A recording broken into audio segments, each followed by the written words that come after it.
El peronismo es un movimiento político desarrollado por Juan Domingo Perón en Argentina.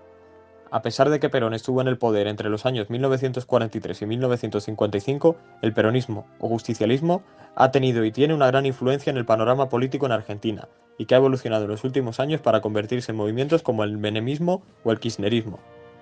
Las bases ideológicas del peronismo son confusas y variadas, puesto que hace uso de factores de ambos lados del espectro político, teniendo presente en sus pensamientos ideas propias de la izquierda y de la extrema derecha.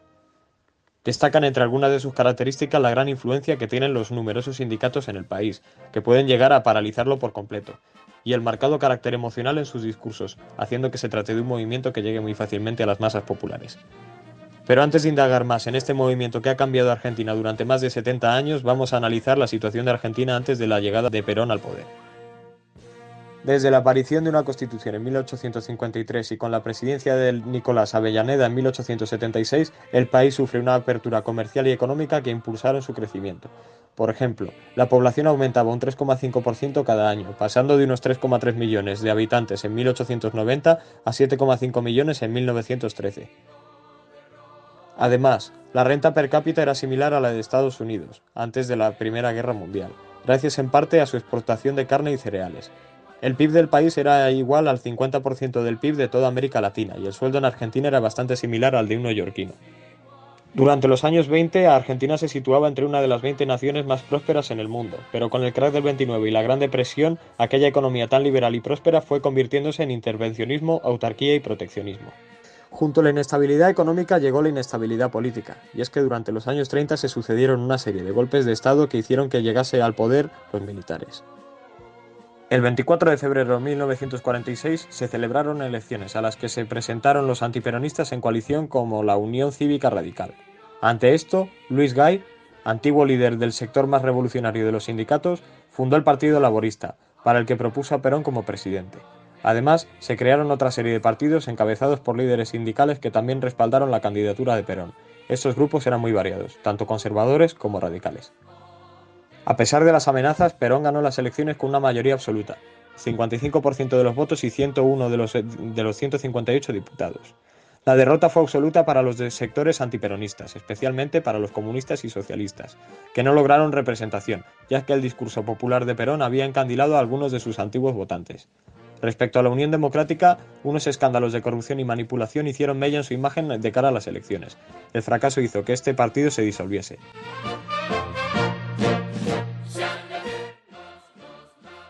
Durante la Segunda Guerra Mundial, Argentina llenó sus arcas de dinero mediante la exportación de materias primas, cereales, carnes principalmente, a los países europeos, sobre todo a Gran Bretaña.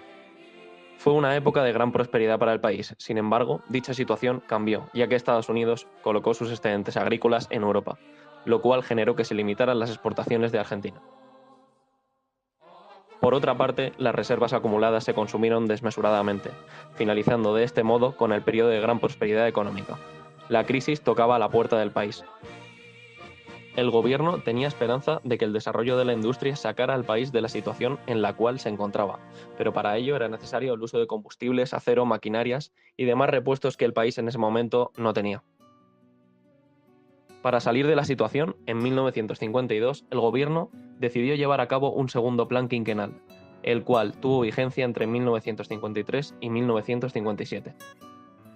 Este planteaba básicamente como objetivo fundamental asegurar el desarrollo de la economía social por medio de actividades que fomentasen la independencia económica del país. En este punto, las empresas estaban orientadas a la consolidación y diversificación de los mercados de importación y exportación. Además, se hicieron varios ajustes, como por ejemplo restringir el consumo interno, por lo cual fueron eliminados subsidios a diversos bienes de uso popular, se estableció una veda parcial al consumo de carne y se levantó el congelamiento de los alquileres. Otro de los gestos más importantes del Estado fue en 1955, que incentivó que empresarios y sindicalistas se juntaran para discutir sobre temas inherentes a las relaciones laborales. También el gobierno se enfocó en atraer capitales extranjeros. Un proyecto de gran importancia fue el petróleo. Argentina realizó un acuerdo con una filial de California que consistía en la exportación de 40.000 hectáreas en la provincia de Santa Cruz, pero no fue aprobado en el Congreso por oposición de diputados radicales y la renuncia de los propios legisladores peronistas. Todas estas medidas generaron la reducción de la inflación y el reequilibrio de la balanza de pagos. Pese a eso, no se obtuvieron grandes cambios significativos en lo que respecta a la agricultura y a la industria del país.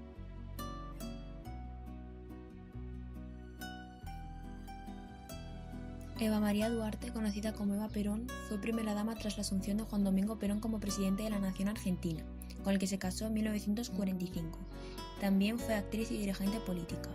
Fue presidenta del Partido Peronista Femenino y de la Fundación Eva Perón. A los 15 años migró a Buenos Aires, donde se dedicó al teatro y al cine. En 1943 fue una de las fundadoras de la Asociación Radial Argentina, siendo elegida presidenta. En 1944 conoció a Perón en el estadio Luna Park, en un acto de ayuda a las víctimas del terremoto de San Juan. Tras casarse con él participó en la campaña electoral de su marido en 1946. En 1947 impulsó la ley de sufragio femenino y logró la igualdad política entre los hombres y las mujeres. En 1949 fundó el Partido Peronista Femenino, que presidió hasta su muerte. La fundación construyó hospitales, asilos, escuelas, otorgó becas para estudiantes, ayudas para viviendas y promocionó a la mujer en diversas facetas. Luchó activamente por los derechos sociales y laborales y en 1951 fue elegida vicepresidenta por el movimiento obrero. Sin embargo, ella renunció a su cargo de vicepresidenta, conocido como el Día del Renunciamiento, debido a las numerosas luchas internas peronistas y la negativa de que una mujer apoyada por el sindicalismo pudiera mantener dicho cargo. Escribió 2 libros, La razón de mi vida en 1951 y Mi mensaje en 1952. Falleció en 1952 debido a un cáncer de útero. Recibió honores oficiales con un reconocimiento multitudinario sin antecedentes en el país. Su cuerpo fue embalsamado. La dictadura cívico-militar denominada Revolución Libertadora secuestró y profanó su cadáver en 1955, ocultándolo durante 16 años. Eva es un mito sometido a demasiadas interpretaciones y el odio a los humildes se concentraba en su figura. Casi siempre se la describe separada de Perón, aunque entre ellos no había diferencias. Evita no solo luchó por los de abajo, era uno de ellos ya que de allí venía. En su relación con Perón, distribuía justicia con sus manos y enriquecía al peronismo con su intuición. Con su muerte, la burocracia ocupó el vacío que dejó el peronismo. Perón había entendido que no todos los ricos querían ideales y los pobres dinero. Debido a esto, les dio ideales a los pobres y los hizo responsables de futuro. Mientras, Eva convertía las necesidades en leyes. Se entiende que el peronismo fue forjado por una pareja, que Perón era la razón pero Evita le imponía la rabia, que la justicia y el dolor no eran un dato ajeno sino una herida propia. Finalmente, Argentina se convirtió en aquello que los ricos odiaban, el tango, el fútbol y el peronismo.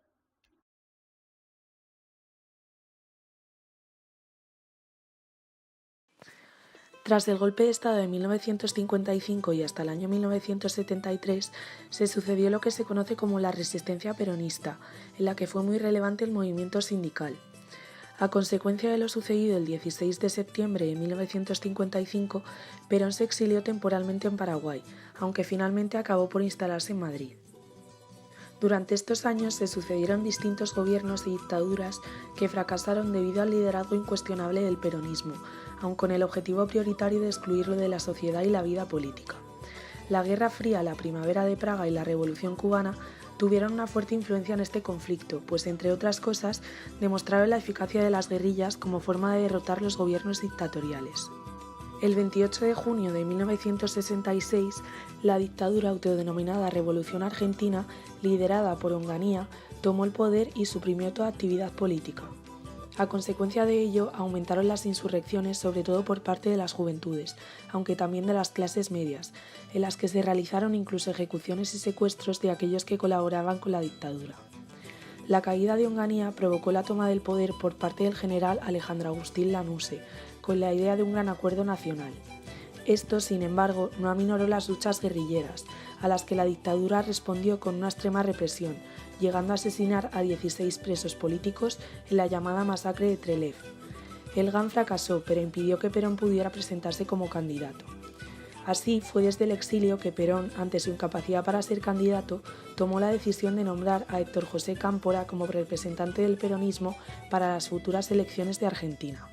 Debido a una ley que prohibía utilizar la palabra peronista, el Partido Peronista se vio obligado a continuar como partido justicialista.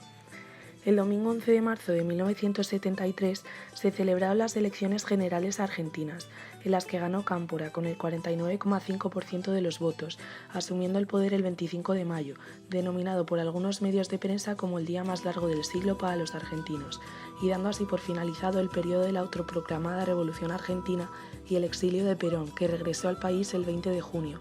Así dio comienzo a lo que conocemos como tercer peronismo. Ya ese mismo día el gobierno democrático se vio obligado a asumir su primer conflicto, ante la exigencia por parte del pueblo y de ciertas agrupaciones políticas de liberar a los presos políticos de la dictadura. El gobierno de Cámpora, ante esta situación y tras la movilización de multitud de manifestantes que comenzaron a asaltar las cárceles, no esperó y cedió dictando la liberación inmediata de 372 presos políticos, evitando así que el conflicto, que saldó ya con 2 muertos, se agravara. Las elecciones presidenciales se celebraron el 23 de septiembre de 1973. Perón estaba enfermo y era consciente de su reducida esperanza de vida, con lo que la definición de la candidatura de vicepresidente era un dato de prioridad y relevancia, y por ello insistió en gobernar en conjunto con Balbín. Sin embargo, finalmente el puesto recayó sobre su esposa María Estela Martínez de Perón, Isabelita, la que se convertiría en la primera mujer argentina en asumir este cargo de relevancia y tras la muerte de su marido el de presidenta. Perón ganó las elecciones con un 61,85% de los votos, asumiendo así su tercera presidencia el 12 de octubre, hasta su muerte el 1 de julio de 1974. El mandato de su mujer Isabel duró 1 año y 20 meses, hasta el 24 de marzo de 1976, cuando un golpe de Estado derrocó el gobierno e instaló una dictadura cívico-militar autodenominada Proceso de Reorganización Nacional.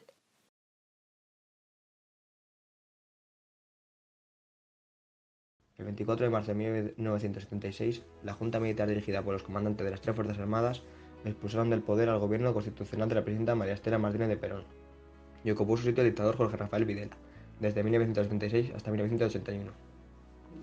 Esta dictadura es considerada como la más dura de la historia argentina. Esta se caracterizó por el terrorismo de Estado, una violación constante de los derechos humanos y la desaparición y muerte de miles de personas. La dictadura estuvo formada por 4 juntas militares. El final de la dictadura. La dictadura estaba demasiado cuestionada, las continuas protestas sociales, una gran presión internacional, debido a la violación de derechos del gobierno, y la aplastante derrota en la Guerra de las Malvinas hicieron que Miñone, último líder del proceso, entregara el poder y convocara elecciones. Por todo esto, el 30 de octubre Raúl Alfonsín ganaba las elecciones con un 52% de los votos, lo que sirvió para oficializar la primera derrota electoral de la historia para el peronismo. Gobierno argentino entre 1983 y 1999. Este proceso democrático está caracterizado por 2 etapas. Una primera entre 1983 y 1989, reconocida como el alfonsinismo. En esta etapa, Raúl Alfonsín decidió emprender 2 grandes políticas. Una primera de enjuiciamiento de los grandes líderes de la dictadura, salvo de la anterior, y lo que creó la CONADEP, una Comisión Nacional de Desaparición de Personas y de los líderes de las principales guerrillas. El fin del alfonsinismo. El alfonsinismo tiene un opositor claro en su gobierno, el Grupo Clarín, un grupo al que Alfonsín se había referido como enemigo acérrimo y que buscaba hacerle caer la fe y la esperanza al pueblo argentino. Y por último, el menemismo, desde 1989 hasta 1999. Carlos Menem llega al poder en 1989, tras ganar las elecciones históricas, de que fueron las primeras a que un presidente constitucional le entrega el poder a otro de distinto signo político.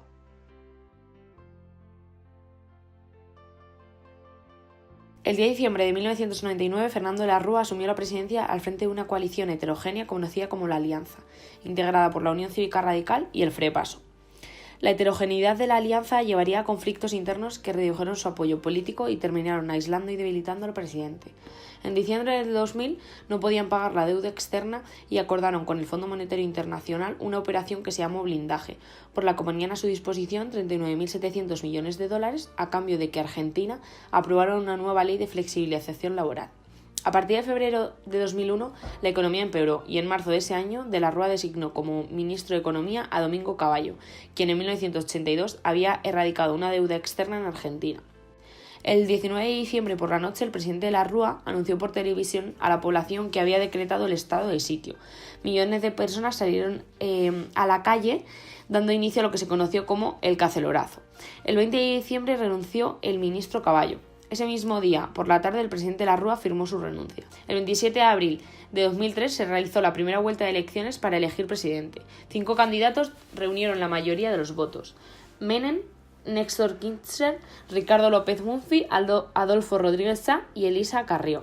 Carlos Menem obtuvo la mayoría relativa en la primera vuelta, pero no se presentó a la segunda al conocer los resultados de las encuestas que señalaban un porcentaje de sufragios en su contra, por lo que resultó elegido el presidente Néstor Kirchner, quien asumió su mandato el 25 de mayo de 2003 hasta el 10 de diciembre de 2007. Kirchner llevó adelante una activa política para promover los derechos humanos. Además, impulsó el enjuiciamiento por los responsables por los crímenes ocurridos durante los años 70 realizados por la AAA y por el gobierno del proceso de reorganización nacional.